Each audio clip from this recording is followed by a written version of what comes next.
केंद्रीय वित्त मंत्री निर्मला सीतारमण ने बुधवार को देश का आम बजट पेश किया।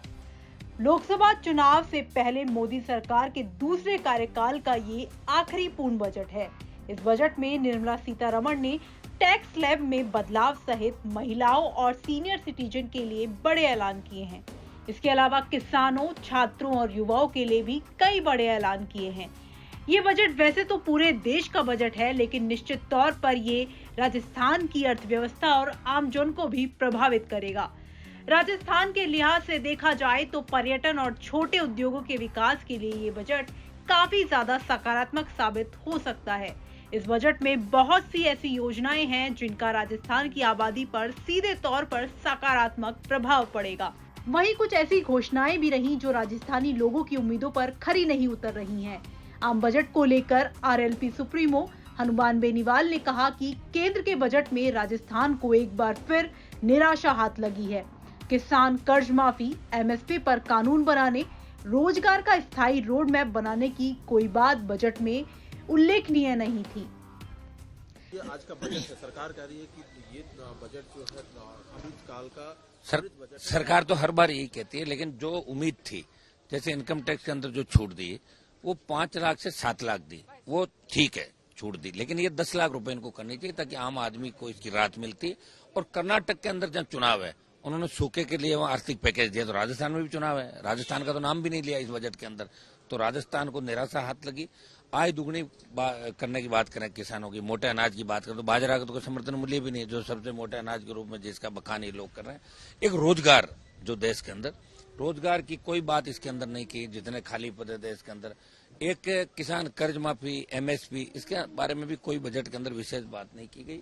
तो मुझे नहीं लगता कि कोई बजट बहुत ज्यादा देश को आगे लेके जाएगा। आंकड़ों का माया जाल है बजट, ये आंकड़ों में उलझा के रख दिया।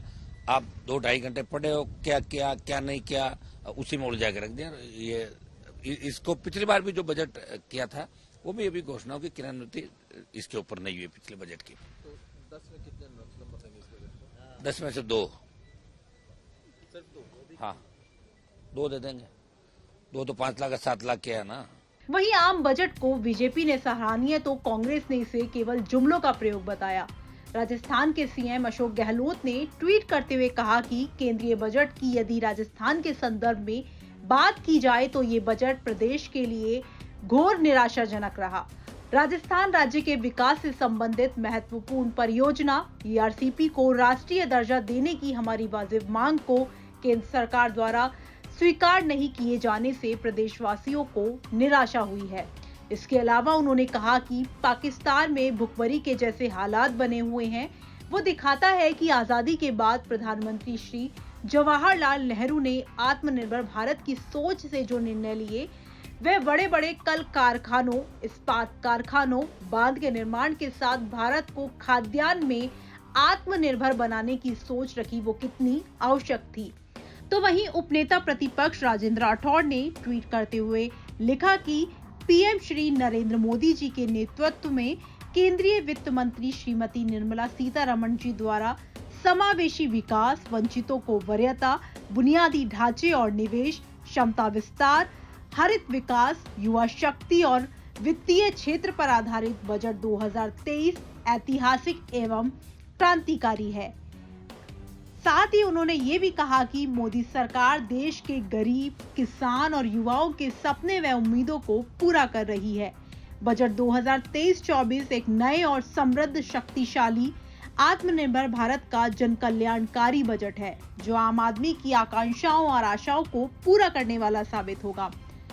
इसके अलावा पूर्व सीएम वसुंधरा राजे ने कहा कि बजट 2023 में जहां एक और देश की अर्थव्यवस्था को दुनिया की तीसरी बड़ी अर्थव्यवस्था में तब्दील करने के लिए पूंजीगत व्यय में 33% की वृद्धि करते हुए इसे जीडीपी के 3.3% के स्तर पर ले जाया गया है, तो वहीं दूसरी ओर कल्याणकारी खर्चों में भी वृद्धि की गई है।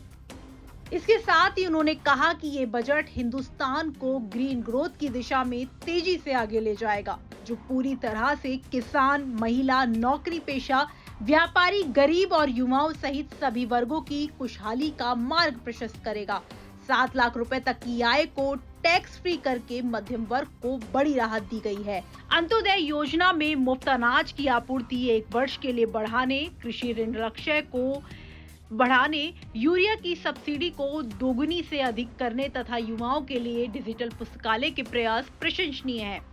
आम बजट को लेकर नेताओं की राय जो भी हो, लेकिन इस बजट को लेकर आपकी क्या राय है, हमें कमेंट बॉक्स में लिखकर बता सकते हैं।